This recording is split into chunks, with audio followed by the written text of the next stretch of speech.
Hello, friends, and welcome to the Hindu editorial analysis for 6th of November 2023। तो ये आज का हम द हिंदू एडिटोरियल और जो भी कुछ रिलेटेड इम्पोर्टेंट एक दो आर्टिकल हैं उनका डिस्कशन करेंगे। अगर आपको ये वीडियो पसंद आता है तो आप कमेंट सेक्शन में ज़रूर बताइए कि आपको ये वीडियो कैसा लगा है। तो शुरू करते हैं आज के editorial analysis. First editorial is tidying over India's states should ensure greater compliance on air pollution. तो अभी आप देख रहे होंगे कि जो दिल्ली है और जो सराउंडिंग स्टेट्स के पार्ट्स हैं जैसे पंजाब, हरियाणा, उत्तर प्रदेश में, उसमें वही जो एनुअल एयर क्वालिटी का इन्फ्लेक्शन पॉइंट है वो फिर से आ गया है। फिर से एक तरह से एयर पोल्यूशन की क्राइसिस वहाँ पे फिर इशू अगेन राइज हुआ है। और यहाँ पे उन्होंने बोला कि जो कमीशन है for air quality management CSCQM which is tasked with addressing the causes of air pollution in Delhi and the adjoining states is now a body packed with expertise but whose powers are limited to evoking and recommending grades of measures depending on the degree of deterioration in the air quality। उसके पास बेशक experts बैठे हुए हैं लेकिन जो powers हैं वो limited हैं कि जस्ट ठीक है ना, रिकमेंड कर सकता है वो कि ये मेजर्स जो है वो ले लीजिए जैसे जैसे डिटेरियोरेट होंगे। बेसिकली ग्रैप की बात करें यहाँ पे ग्रेडेड रेस्पॉन्स एक्शन प्लान, क्योंकि वो जैसे जैसे क्वालिटी AQI की डिटेरियोरेट होती जाती है उस हिसाब से वो मेजर्स रिकमेंड करता जाता है। तो यहाँ पे ओथ ने ये बोला है कि अगर आप पिछले डाटा भी देखेंगे तो 2022 में जो AQI है it was in the severe category in the first fortnight of November for 3 days the same as in 2021, 2020 and 2019। तो अगर पहले 3 दिन की बात करें नवंबर में तो वो सेम ही कैटेगरी में रहा है, सीवियर कैटेगरी में ही है, चाहे वो 2020 में हो, 21 में हो या 19 में हो, चाहे 22 में हो। तो मतलब डिस्पाइट ये कि आप ये क्लेम कर रहे हैं कि आपने इतना ये कर दिया, स्टेबल बर्निंग कम करवा दिया, ये करवा दिया, उसके बाद भी उस पर कोई इफेक्ट दिखता नहीं है। और भी रिसेंटली ये भी बोलता है कि अक्टूबर का जो है वो लोएस्ट जो है AQI में कैटेगरी में था, मतलब जो एवरेज एयर क्वालिटी थी, डेली एवरेज जो है वो अक्टूबर में जो है वो अच्छी थी, ठीक है ना। While the measures earlier have seen an institutional response to tackle air pollution, it is now time for a concerted approach to address the challenges of November। तो जो नवंबर में बेसिकली चैलेंज है इनको एड्रेस करना जो बहुत जरूरी हो जाता है।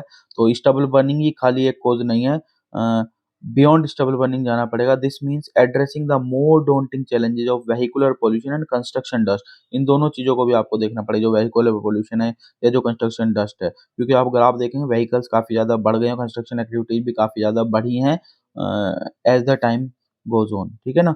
Bodies such as CAQM have to assert their independent credentials and ensure greater coordination and compliance within Delhi and the surrounding state to address the challenge. और बेसिकली अगर आपको एड्रेस वाकई में चैलेंज करना है तो जो CAQM है उसको अपना इंडिपेंडेंट क्रेडेंशियल के जो है वो असर्ट करने पड़ेंगे और इंश्योर करना पड़ेगा कि कोऑर्डिनेशन जो है वो बढ़े और कंप्लायंस जो है विद इन दिल्ली भी और जो सराउंडिंग स्टेट्स है वहाँ पे भी वो बढ़े ताकि ये चैलेंज एड्रेस हो सके।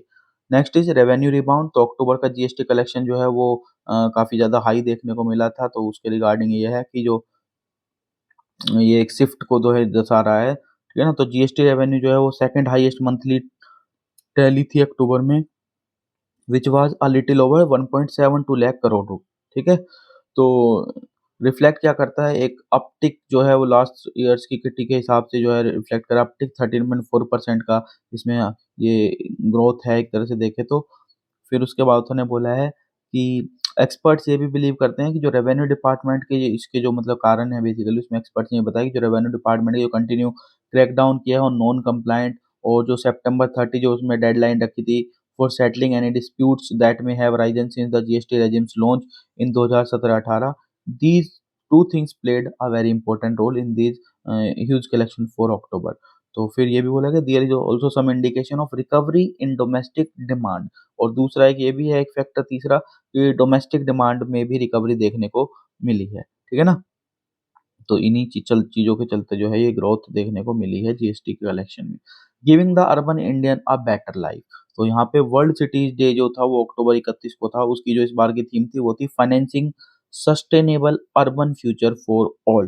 तो यहाँ पे ये इस कॉन्टेक्स्ट में भी इम्पोर्टेंट है, क्योंकि अगर आप अभी एयर पोल्यूशन की बात करेंगे तो वो लगभग 10% जो हमारी लाइफ एक्सपेक्टेंसी है ना उसको हमसे छीन रहा है, ठीक है ना। रिपोर्ट रिलीज की थी the energy policy institute eight Chicago epic ने, और उसमें बताया था कि out of 50 most polluted cities world में 39 कहाँ पे है, वो इंडिया में है। 50 में से 39 सिटी तो इंडिया में है जो मोस्ट पॉल्यूटेड है, और एवरेज इंडियन अगर देखें तो वो अपनी लगभग 5.3 ईयर्स जो लाइफ एक्सपेक्टेंसी है वो लूज़ कर रहा है ड्यू टू एयर पॉल्यूशन। और जो रेजिडेंट्स हैं दिल्ली के खास तौर से, वो 11.9 ईयर्स जो है वो लूज़ कर रहे हैं अपनी लाइफ एक्सपेक्टेंसी। तो ये देख सकते हैं आप कितना ज़्यादा हाई नंबर है, ठीक है ना? फिर उसने ये भी बोला है कि अभी रिसेंटली मीडिया में रिपोर्ट भी आई थी जिसमें मुंबई के पॉल्यूशन के ऊपर बोला था डेथ बाय ब्रेथ। तो जहाँ पे अनसैटिस्फैक्टरी एयर क्वालिटी इंडेक्स जो है लेवल्स को दिखाया गया था। तो बैड एयर जो है वो केवल ये नहीं है कि इंडो-जेनेटिक जो प्लेन है सिर्फ़ उसी तक ही सीमित है, ठीक है ना? जहाँ पे आर्गुमेंट देते हैं हम कि भई इन्वर्जन हो जाता है टेम्परेचर का, जिससे विंड्स जो है वो स्लो डाउन हो जाती हैं, और वो एक मतलब पुअर एयर क्वालिटी के लिए मेनली फैक्टर है। जो सिचुएशन है वो बैड हो रही है इवन इंडियाज़ कोस्टल सिटीज़ में भी। अगर आप कोस्टल सिटीज़ में भी देखें तो वहाँ पे भी सिचुएशन है वो एयर क्वालिटी की वो बैड होती नज़र आ रही है, ठीक है ना? फिर उसने इनके रीज़न्स बताए कि ग्रे इंफ्रास्ट्रक्चर का जो एक्सपेंशन होता जा रहा है वो कहीं न कहीं रिस्पॉन्सिबल है। तो the need now is to turn to sustainable and ecological urbanization. अब ज़रूरत क्या है कि आप सस्टेनेबल और इकोलॉजिकल अर्बनाइज़ेशन की तरफ आपको शिफ्ट होना ही पड़ेगा, उस तरफ टर्न करना पड़ेगा। फिर उसने बोला रोड डस्ट है, कंक्रीट बैचिंग है, पॉल्यूटिंग इंडस्ट्रियल यूनिट्स है, और जो उनका एक्सटेंशन हो रहा है सिटीज़ में, और जो वेहिकुलर एमिगेशंस है, ये सारे के सारे कहीं न कहीं की फैक्टर्स हैं जिनकी वजह से एयर क्वालिटी वर्सन हो रही है।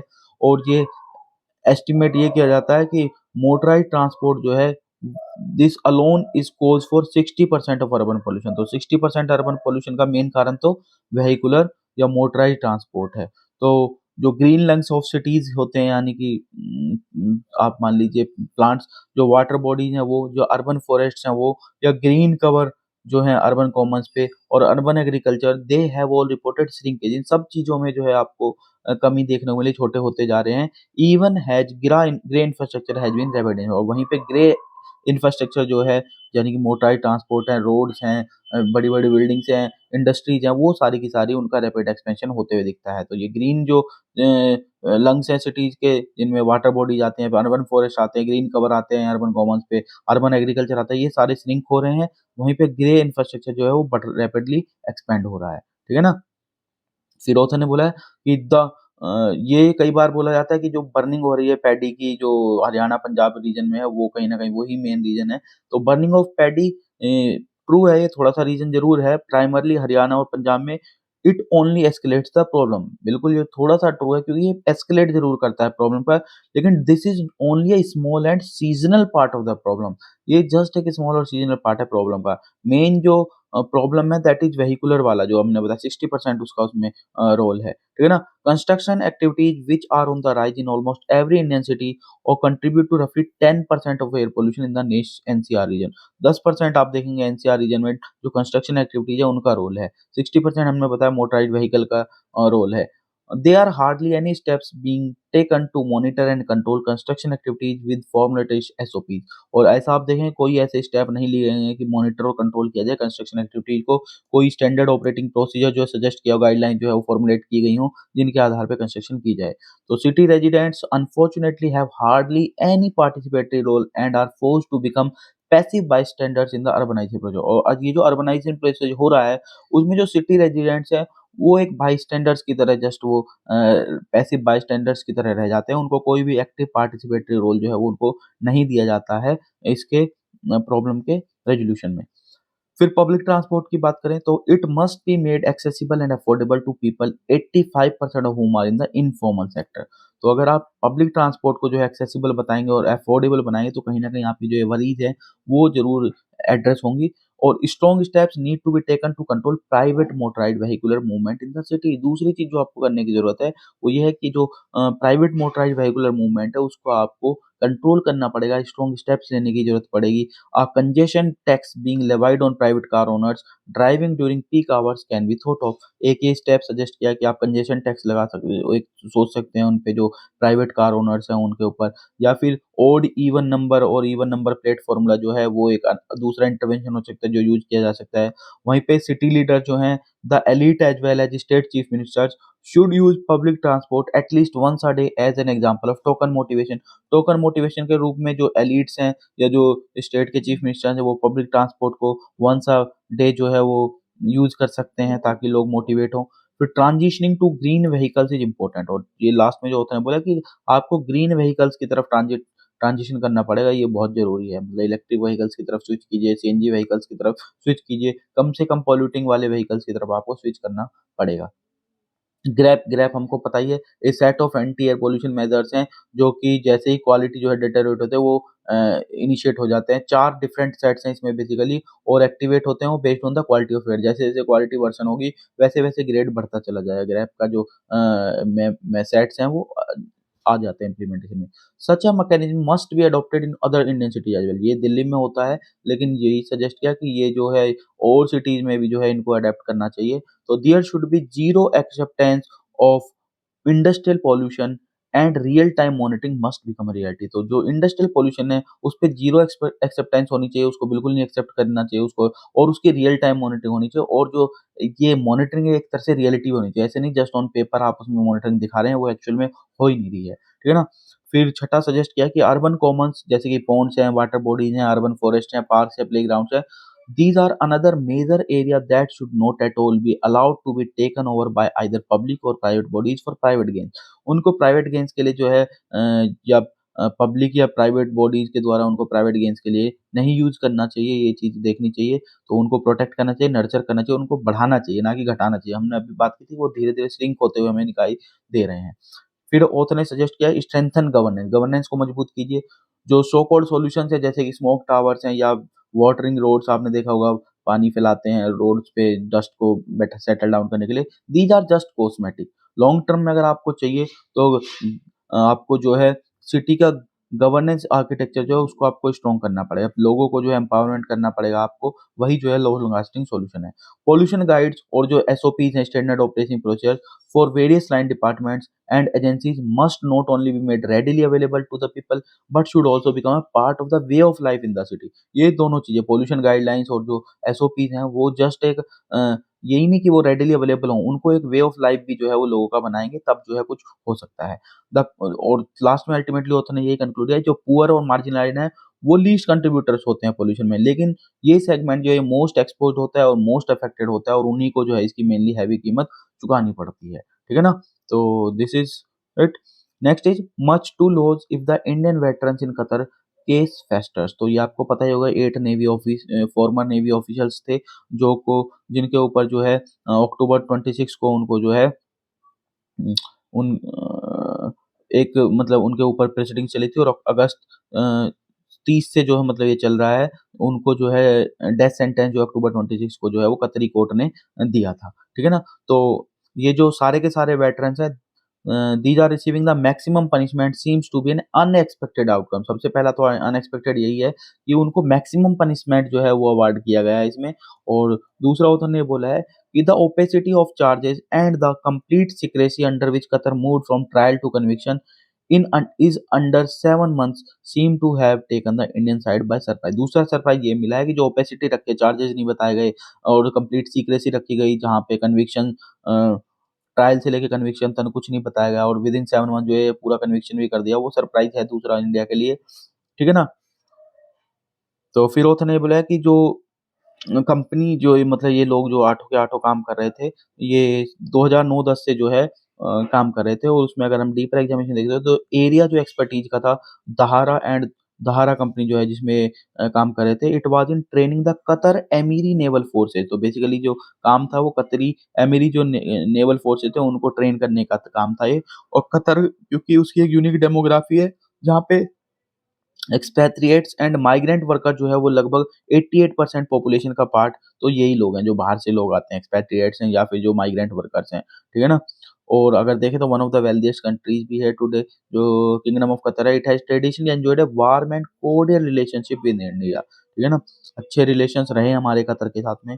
और हालाँकि ये देखा जा रहा है कि अभी क्या ये हम उनको वापस ले पाएँगे, नहीं ला पाएँगे, ठीक है ना? उनका वो जो कम्यूट करा पाएँगे, नहीं कर पाएँगे। Contrary to the speculative reports that have found their way into the discourse, Commander Tiwari and his team were engaged only in junior level training and had absolutely nothing to do with any submarine project, let alone a classified one। तो ये जो spying के या उसके charges लगाए हैं कि उन्होंने जो एक तरह से एस्पियोनेज किया है, तो वो तो मतलब कॉन्ट्ररी ये है कि जो रिपोर्ट्स के हिसाब से देखें तो उसके अगेंस्ट जो है वो सिर्फ जूनियर लेवल को जो है वो ट्रेन करते थे और सबमरीन प्रोजेक्ट से रिलेटेड उनका इवन कोई भी क्लासिफाइड वन से काम से लेके उनका कोई रिलेशन नहीं था। फिर जो एक कमांडर तिवारी हैं, he was also conferred the प्रवासी भारतीय सम्मान award by president of India Ramnath Kovind in January 2019 for enhancing India's image abroad. तो इनको ये प्रवासी भारतीय सम्मान अवार्ड भी दिया जा चुका है ऑलरेडी इनको। और फिर कमांडर तिवारी की जो टीम थी, like every Indian among the estimated diaspora of 8 lakh Indians, was contributing its might to building Qatar under the leadership of HRH Sheikh Tamim bin Hamad Al Thani. उनके अंडर जो है ये जो लीड उसमें वो बेसिकली काम कर रहे थे और वो एक तरह से अपना कंट्रीब्यूट कर रहे थे, जैसे कि बाकी 8 लाख इंडियंस का जो डायस्पोरा वहाँ पे वो कर रहा है। तो ऑथर ने बोला कि in my opinion the veterans had absolutely no interest और incentive in spying on espionage as is being made out in the case against them. जो केस लगाया है उससे रिलेटेड कुछ भी नहीं है, उनको कुछ कोई इंटरेस्ट नहीं है उनका स्पाइंग या एस्पियोनेज में, जो कि उनके अगेंस्ट केस बनाया गया है। What random acts of indiscretion और oversight led to the framing of such serious charges may never be known. और ये कभी शायद नहीं पता चल पाया कि क्या ऐसा रैंडम एक्ट या इंडिस्क्रिशन हुआ है, ओवरसाइट हुआ है जिससे उनके ऊपर ये वाले चार्जेज वो इतने सीरियस चार्जेज उनके ऊपर लगे हैं। ठीक है ना? फिर ये भी बोली है कि हम जो है हमारे लीगल स्टेप जो हमने काफ़ी सारे लिए हैं और हमारे पास अभी एक ऑप्शन जो है कि जो हम उससे पार्डन करा सकते हैं अमीर से। The emir has the power to pardon और offer clemency and is known to have exercised this benevolence. ऐसा पहले में भी हुआ है और ये हो सकता है। ठीक है ना? तो इम्पैक्ट क्या रह सकता है डिप्लोमेटिक टाइप पे, ये भी ऑथर ने बात की है। तो ये टेरिबल टर्न ऑफ इवेंट्स हुआ है, it could have not come at a very in a more inopportune juncture for the veterans and their families.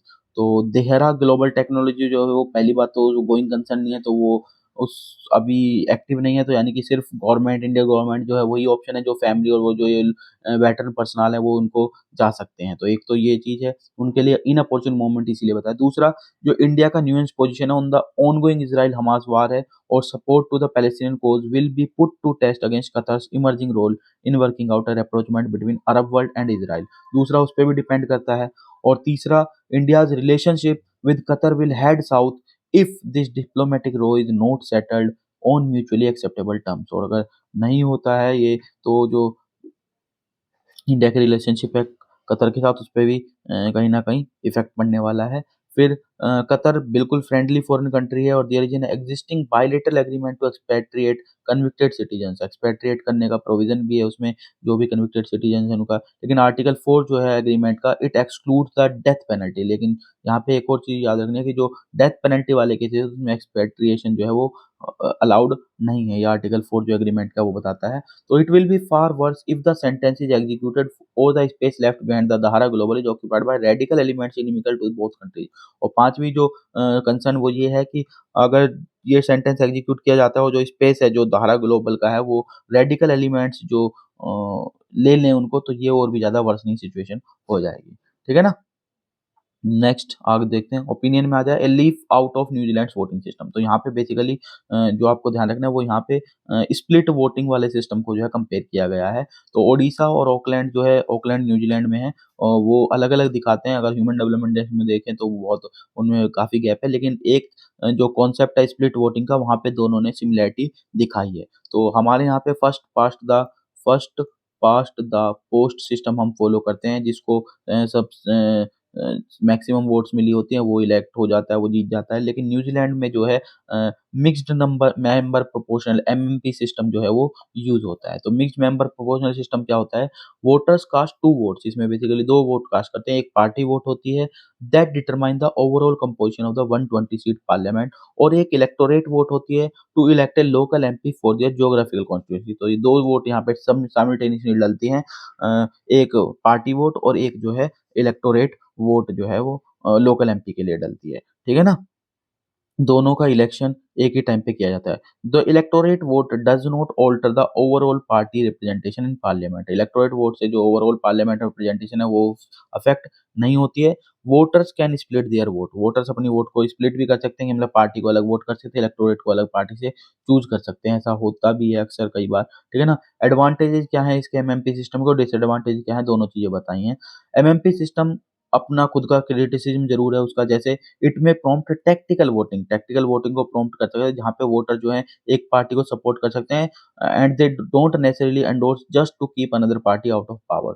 कई बार वो उस पार्टी को पावर से बाहर करने के लिए भी जो है उसको एंडोर्स नहीं करते हैं, ठीक है ना? लेकिन बेनिफिट जो है वो कहीं न कहीं ये जो ड्रॉबैक्स हैं उनको आउटवे कर देते हैं। तो बेनिफिट में उसने सबसे पहला बताया कि जो स्प्लिट वोटिंग सिस्टम है it allows for more localised accountability for elected representatives, क्योंकि लोकल नीड्स को लोकल इलेक्टेड रिप्रेजेंटेटिव ज़्यादा अच्छे से जो है एड्रेस कर पाए, तो इसलिए ज़्यादा लोकलाइज्ड अकाउंटेबिलिटी जो है इससे अलाउ हो जाती है। दूसरा जो है वो पॉलिसी फ़ोकस रहता है। पॉलिसी फ़ोकस क्योंकि उनको कंसर्न जो पार्टीज़ हैं उनको इंडिविजुअल कैंडिडेट पे की विनेबिलिटी पे या जीतने पे जो है फ़ोकस नहीं करना पड़ेगा, वो पॉलिसी पे ज़्यादा फ़ोकस कर सकते हैं। ठीक है ना? Emphasise on policies and ideology to garner party votes, सिर्फ़ पार्टी के वोट्स के लिए उनको पॉलिसी और जो आइडियोलॉजी है उस पे जो है फ़ोकस करना पड़ेगा। तीसरा जो यहाँ पे बताया है एमएमपी का वो ये है कि MMP improves representation for women, indigenous communities, differently abled people and other deprived groups, कि इन लोगों को जो है उसमें इनके उसमें इम्प्रूवमेंट इनका इम्प्रूव्ड रिप्रेजेंटेशन देखने को मिलता है, ठीक है ना? जब से एमएमपी इंट्रोडक्शन हुआ है न्यूज़ीलैंड में तो केवल 20% रिप्रेजेंटेशन था वुमेन का 1997 में, लेकिन अब जो है वो 51% जो है वो रिप्रेजेंटेशन हो गया है। ऐसे ही माओरी रिप्रेजेंटेशन जो है वो भी बढ़ा है। तो फोर्थ जो इसका इम्पोर्टेंट रोल बताया है एडवांटेज वो है MMP enhances democracy by letting voters express a diverse range of political references without wasting their votes. बिना अपनी वोट किए हुए वो डाइवर्स रेंज जो है वो पॉलिटिकल प्रेफरेंस की जो है वो जो वोटर्स हैं वो दिखा सकते हैं।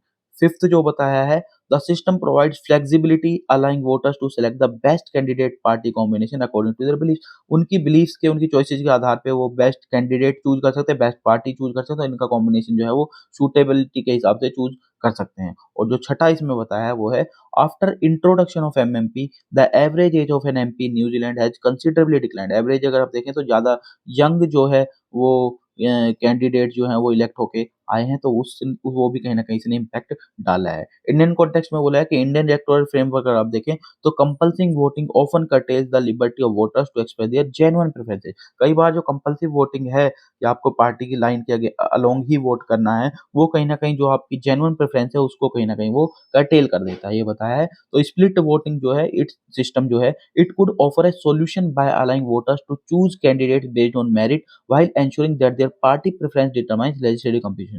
ये लेजिस्लेटिव कंपोजिशन को आपकी पार्टी प्रेफरेंस जो है वो दिखाए, और जो आप कैंडिडेट चूज़ कर रहे हैं लोकल उसके लिए वो आप मेरिट बेस्ड पे जो है चूज़ कर सकें। तो एसेंस जो है डेमोक्रेसी का lies in offering nuanced and if need be diverse choices, क्योंकि डेमोक्रेसी का एसेंस ऑथर ने ये बताया कि वो किसमें रहता है कि जब आप डाइवर्स चॉइसेस को आप यूज़ कर सकें, उनको आप प्रेफ़रेंस दे सकें। Ability to distinguish between candidate and party signify mature democracy, और ऐसी एबिलिटी जहाँ पे आप पार्टी और कैंडिडेट को डिफरेंशिएट कर सकें, उनमें अंतर रख सकें, तो वो मैच्योर डेमोक्रेसी की पहचान होती है। ठीक है ना? अच्छा आर्टिकल था ये।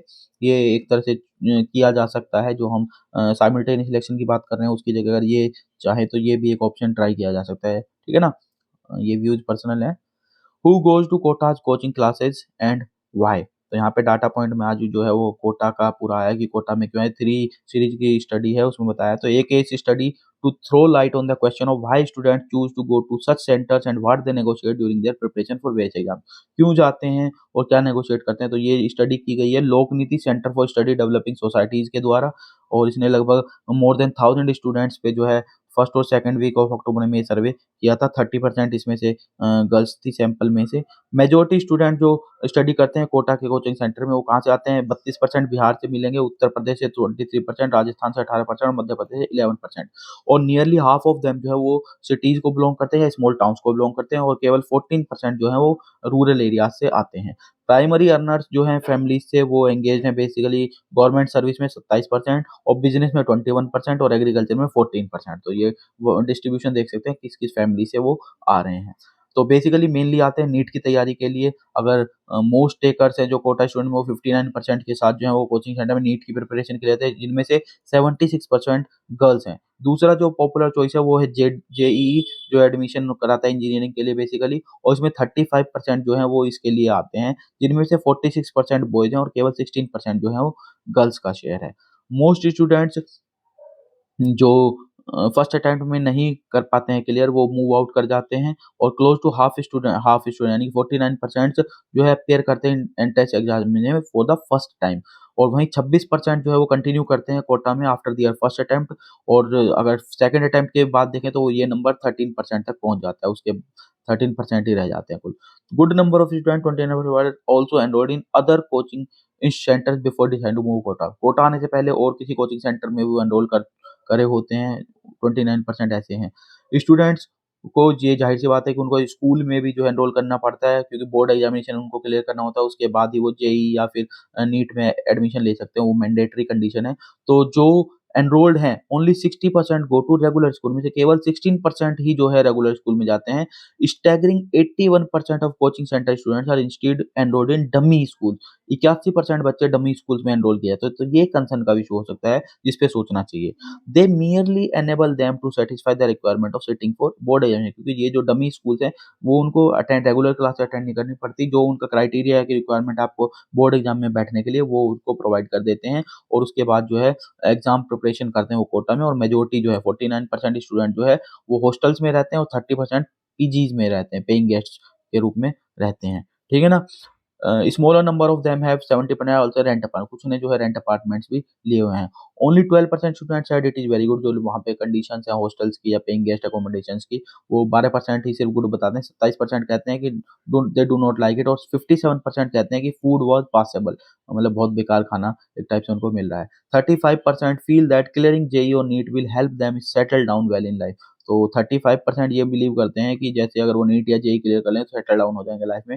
22% बिलीव करते हैं कि जो उनका रेस्पेक्ट है सोसाइटी में वो बढ़ जाएगा क्लियर करने से, और 16% ये होप करते हैं कि इकोनॉमिक कंडीशन जो है उनकी इंप्रूव हो जाएगी। तो ये पूरा का पूरा डाटा पॉइंट था कोटा में जो कोचिंग सेंटर्स हैं उनसे रिलेटेड। ठीक है ना।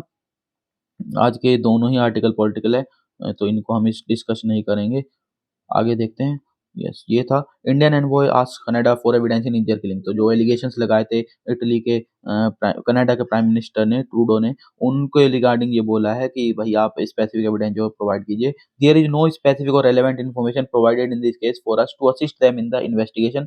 ये संजय कुमार वर्मा जी हैं हमारे एनवॉय, उन्होंने बोला है कि the investigation already been tainted, investigation already ही टेंटेड थे, और उसके बाद भी कोई ना तो स्पेसिफिक और रेलेवेंट इन्फॉर्मेशन प्रोवाइड की गई है केस में, ताकि उनको इन्वेस्टिगेशन में असिस्ट किया जा सके। इंडिया ने डेजिग्नेट किया था निज्जर को एज ए टेररिस्ट इन 2020, ये आपको याद रख सकते हैं। ठीक है ना। आगे देखते हैं। भूटान किंग जो है वो इंडिया में विजिट पे हैं, प्राइम मिनिस्टर के साथ उनकी विजिट है, और असम बॉर्डर जो है वो एजेंडा है प्रोजेक्ट पे।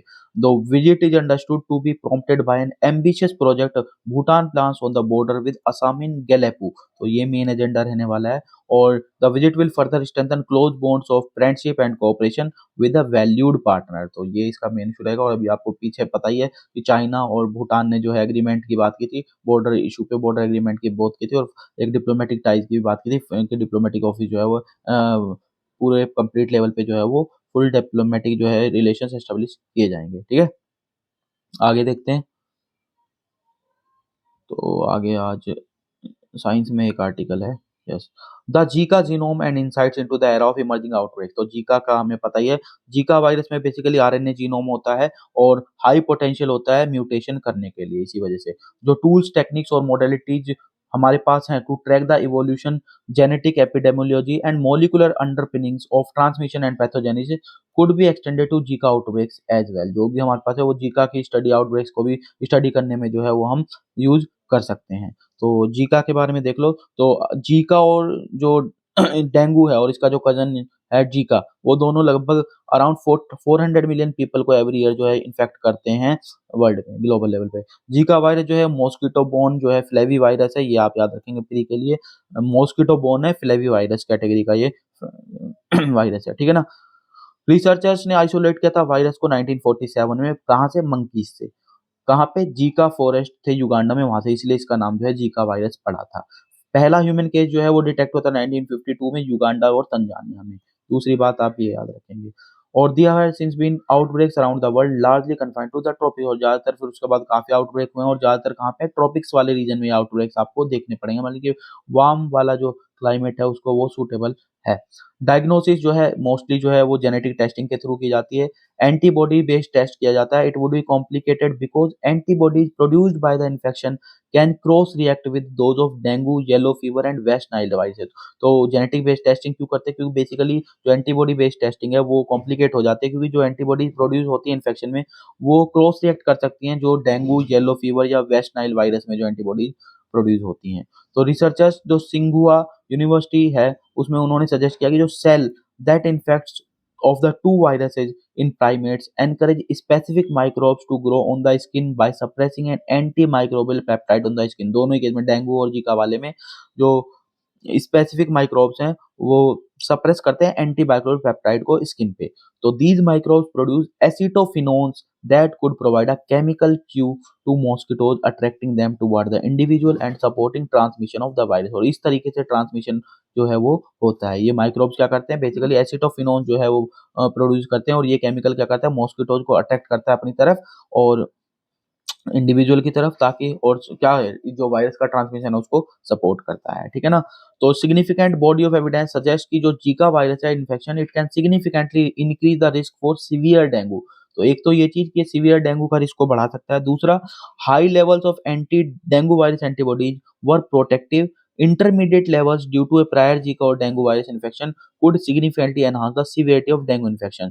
तो अगर इमीडिएट इंटरमीडिएट लेवल्स की एंटीबॉडीज होंगी तो वो जो है सीवियरिटी को बढ़ा देगा डेंगू इन्फेक्शन की को। तो ये दोनों चीज रखनी है याद। As climate change helps drive the spread of vector-borne diseases and global warming brings environmental conditions that favor them to new places, our genomic technologies and such deep insights into the molecular pathogenesis of these viruses will be an important guiding light। इस context में जो है ये important एक finding हो सकती है कि हम जो है इन दोनों चीजों को ही एड्रेस कर सकें, ठीक है ना। तो this is it regarding today discussion. आपको ये वीडियो कैसा लगा आप कमेंट सेक्शन में जरूर बताइएगा और इसको शेयर करेंगे तो आउटरीच बढ़ेगी। तो थैंक यू।